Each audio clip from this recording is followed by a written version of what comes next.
Chers amis, vous l'avez vu dans les médias, défendre notre cause coûte que coûte. Infatigable militante, fondatrice du mouvement Génération Pro-Vie, elle est une de nos raisons d'espérer. S'il y en avait 100 comme elle, l'avortement serait banni de nos sociétés en quelques années. Merci d'accueillir notre porte-parole, Aliette Espieux.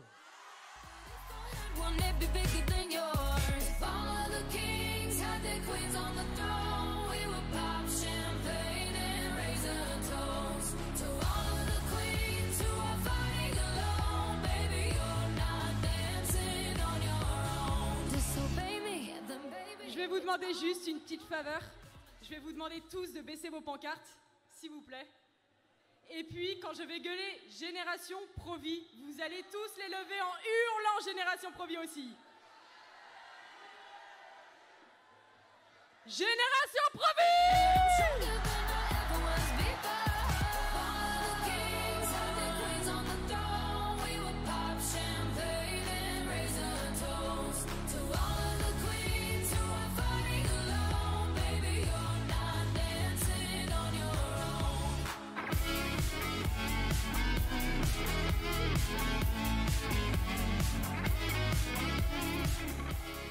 Chers amis, ma chère Génération Pro-Vie, quelle joie, quelle victoire de vous voir si nombreux aujourd'hui. Vous êtes notre lumière, vous êtes notre espérance. Mais vous êtes surtout celle de ces femmes dont le cœur est brisé par une loi inhumaine votée il y a 46 ans en France, que la députée Alban Gaillot, avec la complicité du président de la République, veut renforcer.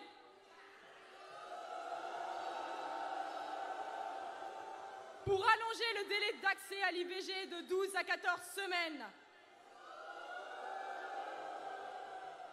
Permettre aux sages-femmes de pratiquer des avortements jusqu'à 10 semaines de grossesse. Supprimer le dernier délai de réflexion de 48 heures pour les mineurs. Mais nous ne les laisserons pas faire. Vous ne les laisserez pas faire. Vous êtes l'espoir de ces enfants dont la vie est menacée chaque jour par cette loi atroce qui a légalisé en 1975 l'avortement. La loi Veil. Vous êtes la voix de ces enfants éliminés qui auraient pourtant eu leur place, eux aussi, à vos côtés dans cette grande et magnifique manifestation. Oui, vous êtes notre espérance, chers amis, chères familles, et vous, chers jeunes, qui avez passé tant de nuits blanches à coller, à sticker,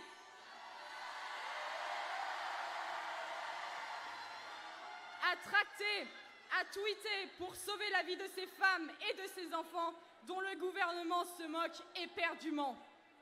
Car non, l'avortement n'est ni un droit, ni un choix.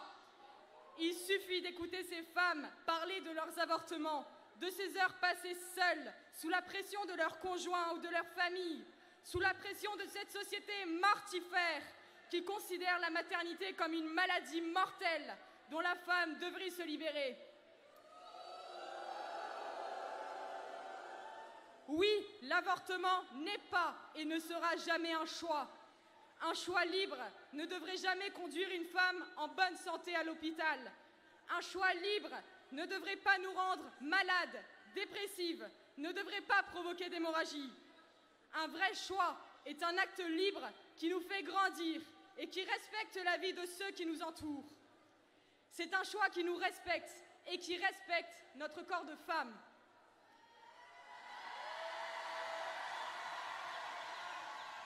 Parce qu'il nous détruit, nous, femmes. L'avortement n'est pas non plus un droit. Il ne nous permet pas de disposer de notre corps. Au contraire, il l'a servi à cette main dictatoriale, gouvernementale, qui veut faire de notre corps un tombeau. Enfin, l'avortement ne sera jamais une réponse ni une solution, parce qu'il est fondé depuis 1975 sur un mensonge étatique, gouvernemental, qui fait croire à la femme que c'est un acte anodin et banal. Ce mensonge fait croire aux femmes qu'avorter leur enfant les rendra maîtresses de leur corps. Mais vous trouvez ça normal qu'une femme soit encouragée à poser un acte qui démembre le corps d'un enfant, déchire son cœur de mère, accable une société tout entière par le déshonneur et l'indignité dont elle se rend complice? Aujourd'hui, c'est pour ces vies gâchées, éliminées que nous manifestons. C'est pour ces courageuses femmes qui nous ont livré leurs témoignages. Pour vous, Amélie, pour vous, Samantha, Jeanne, Amy, Alban, Clarisse, Victoria, Sandy et toutes les autres. Pour vous, jeune maman, à qui on a menti, à qui on a fait croire qu'en avortant, vos nombreux problèmes seraient résolus, votre détresse serait prise en charge. C'est pour ces femmes, chère génération Pro-Vie, que votre engagement compte. C'est pour les aider à garder leur enfant que nous avons besoin de vous. Nous avons tant besoin d'hommes solides, de pères de famille qui assurent leur paternité et non d'hommes soja.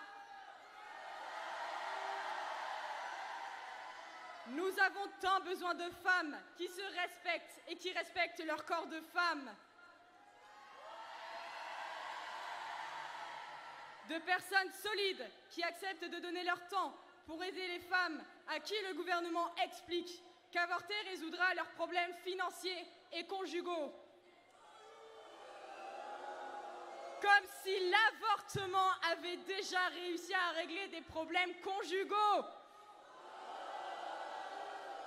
Comme si l'avortement avait déjà aidé des femmes en détresse financière. Il faut bien n'avoir jamais rencontré de femmes en détresse pour sortir de telles aberrations comme sait si bien le faire notre cher Alban Gaillot. L'avortement n'est pas et ne sera jamais une solution. Il est le problème qu'ensemble, chère génération Pro-Vie, nous allons éradiquer, que nous allons abolir. Oui, abolir, pour enfin mettre en place de vraies solutions qui puissent aider les femmes en détresse. Que ce soit par des centres qui les prennent en charge, des foyers, des aides financières, nous les aiderons ensemble à surmonter leur détresse. Mais pour cela, nous avons besoin de vous. Et surtout, n'ayez pas peur de vous engager. N'oubliez jamais les paroles de notre cher Jérôme Lejeune qui nous regarde de là-haut, qui a donné cette vie, toute sa vie pour cette cause si noble et si juste.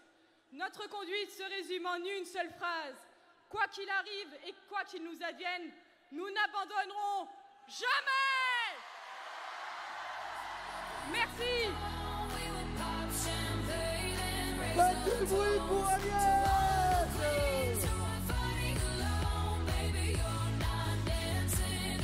Merci Agnès, merci la génération Pro-Vie.